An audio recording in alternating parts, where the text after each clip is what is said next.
ஓம் ஸ்ரீ குருப்யோ நமக. நன்றாக குரு வாழ்க. குருவே துணை. பரபிரம்ம ருத்ரகாயத்ரி ஞானசரத்து நண்பர்களுக்கு வணக்கங்களும் வாழ்த்துக்களும்.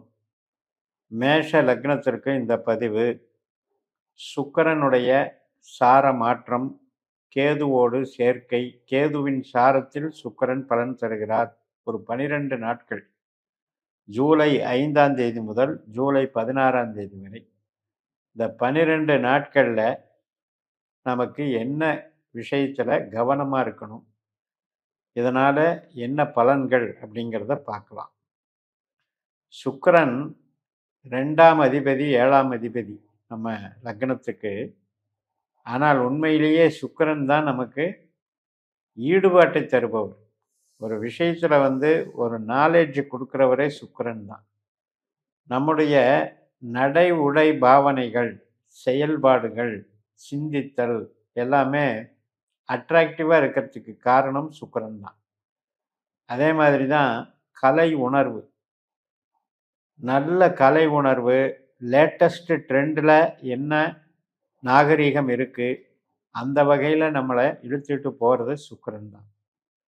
அது மட்டும் இல்லை, நண்பர்கள் வட்டாரம், சொசைட்டி, கம்யூனிட்டி, வெளி வட்டாரத்தில் நம்மளை நேம் அண்ட் ஃபேமுக்கு கொண்டு செல்வது சுக்கிரன் தான்.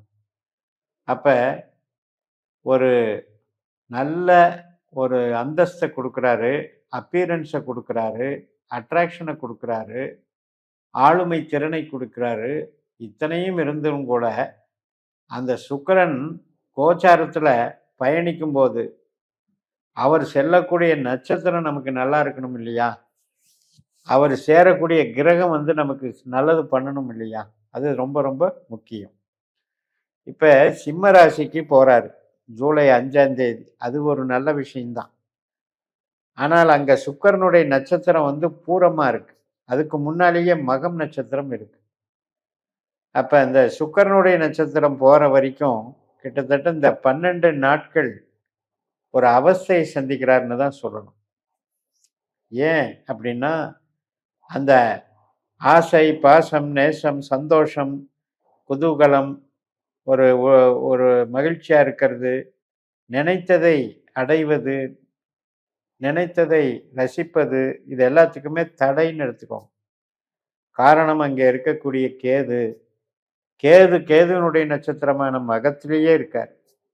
அப்போ அந்த கேதுவோட சேர்ந்து இவரும் மக நட்சத்திரத்தில் போய் மெர்ஜ் ஆகிறாரு. சுக்கிரன் கேது சேர்க்கையாகிறது. சூரியனையே விழுங்கக்கூடிய ஆற்றல் ராகு கேதுக்கு உண்டு. கேதுவும் சூரியனும் சேர்ந்தா கிரகண தோஷம்னு சொல்கிறோம். அப்போ கேது எல்லா கிரகங்களையும் பிடித்து தன்னுடைய பிடியில வசப்படுத்தி அந்த கிரகத்தினுடைய காரகத்தை எல்லாமே நசுக்க பார்க்குற கிரகம், கட் பண்ணி விடுற கிரகம். அப்படிப்பட்ட கேதுவின் பிடியில் போய் சுக்கிரன் மாற்றாருங்கிறது தான் இந்த 12 நாளுக்கு நமக்கு இருக்கக்கூடிய எச்சரிக்கை. இது யாருக்கு அப்படின்னா, ஒரு சின்ன பீரியடு கேது நடக்குது சார் எனக்கு, அல்லது சுக்கிரன் நடக்குது, இவங்களுக்கு திசா புத்தி அந்த இடத்துல பார்த்தீங்கன்னா அது சூட்சுமமாக கூட நடக்கலாம், புத்தியாக நடக்கலாம், திசையாக நடக்கலாம். இதெல்லாம் இருக்கிறவங்களுக்கு இது அப்படியே அடாப்ட் ஆகும். சரி, எந்த விதத்தில் இதனுடைய பலன் வேலை செய்யும் அப்படின்னா, ரசனை குறையும். கேதுகிட்ட மாட்டும்போது எதிர்பார்த்த ஒரு கலா ரசனையோ, எதிர்பார்த்த நமக்கு ஆரோக்கியமோ, வசீகரத்தன்மையோ, அல்லது இப்போ நாம் ஒருத்தர்கிட்ட பிரியமாக பழகிறோம், பேசுகிறோம். 5ஆம் இடம் என்பது காதலும் கூட, 5ஆம் இடம் என்பது கலைகளும் கூட, 5ஆம் இடம் என்பது குழந்தைகளும் கூட, அதே 5ஆம் இடம் இஷ்ட தெய்வமும் கூட, அதே 5ஆம் இடம் ஸ்போர்ட்ஸும் கூட, விளையாட்டு. இப்போ இதில் எல்லாத்துலேயுமே நீங்கள் ஒரு லாக் இருக்குன்னு நினச்சிக்கோங்க. கேதுகிட்ட போய் மாட்டிக்கிட்டாரு. அப்போ என்ன பண்ணோன்னா, முயற்சிகள் நமக்கு சுமூகமாக அமையவில்லை. நட்பு ரீதியாக நினைப்பதெல்லாம் பகையாகிறது. ஆடம்பரமாக நினைப்பதெல்லாம் அவதிக்கு போகிறது. அதே மாதிரி நல்ல கலை என்று நாம் நாடி போகிறதுல மோசம் போகிறோம். அப்போ எவ்வளவு எச்சரிக்கையாக இருக்கணும் பார்த்துக்கோங்க. அதனால் நிச்சயமாக ஆணாக இருந்தாலும் சரி, பெண்ணாக இருந்தாலும் சரி, ஒரு தெளிவு இல்லாத சூழல், அதாவது ஒரு இருட்டு அப்படின்னு எடுத்துக்கணும். கேதுவை வந்து ஒரு இருட்டில் போய் மாட்டிக்கக்கூடிய ஒரு மின்னல். வீனஸ் அப்படின்னாலே எவ்வளவு ஆகாசத்தில் பிரகாசமாக மின்னக்கூடிய ஒரு நட்சத்திரம். அந்த நட்சத்திரத்தை கேது அபகரிக்கிறார் அப்படிங்கும்போது அப்செட் பண்ணுறாருன்னு எடுத்துக்கணும். அப்போ நாம் வந்து கொஞ்ச நாள் சன்னியாசி வேஷம் போட்டால் என்ன அப்படின்னு கொஞ்சம் ஒரு கேள்வி வருது. ஏன்னா கேதுவுக்கு அதுதான் பிடிக்கும். தத்துவம் பிடிக்கும், பிலாசபி பிடிக்கும். கேதுக்கு வந்து விட்டு விடு என்கின்ற கொள்கை பிடிக்கும். எதையும் வேண்டாம் என்று சொல்கின்ற வார்த்தை பிடிக்கும். அதனால் விருப்பத்தை வெறுத்து விட்டால் இந்த கேதுவும் சுக்கிரனும் நமக்கு ஒன்றும் பாதிப்பை தரமாட்டார்கள்.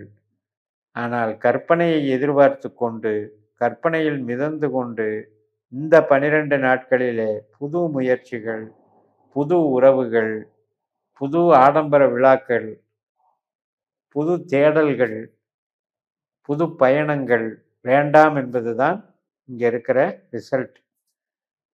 அதே மாதிரி தான் எதன் வழியாக நமக்கு துக்கம் வரும் அப்படின்னு பார்த்தீங்கன்னா, குழந்தை. அதே மாதிரி நம்மளுக்கு முன்னோர்கள் கர்மாங்கிறது மக நட்சத்திரத்தில் இருக்குங்க.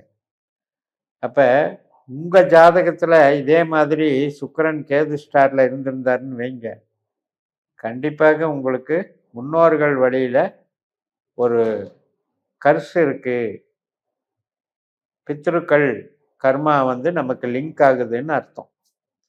அதனால் முன்னோர்களுடைய ஆசீர்வாத தடை, முன்னோர்களுடைய விட்ட குறை தொட்ட குறையால் பிறந்திருக்கிறோம் இப்படின்ற ஒரு அமைப்பில் தான் அங்கே வேலை செய்யும்.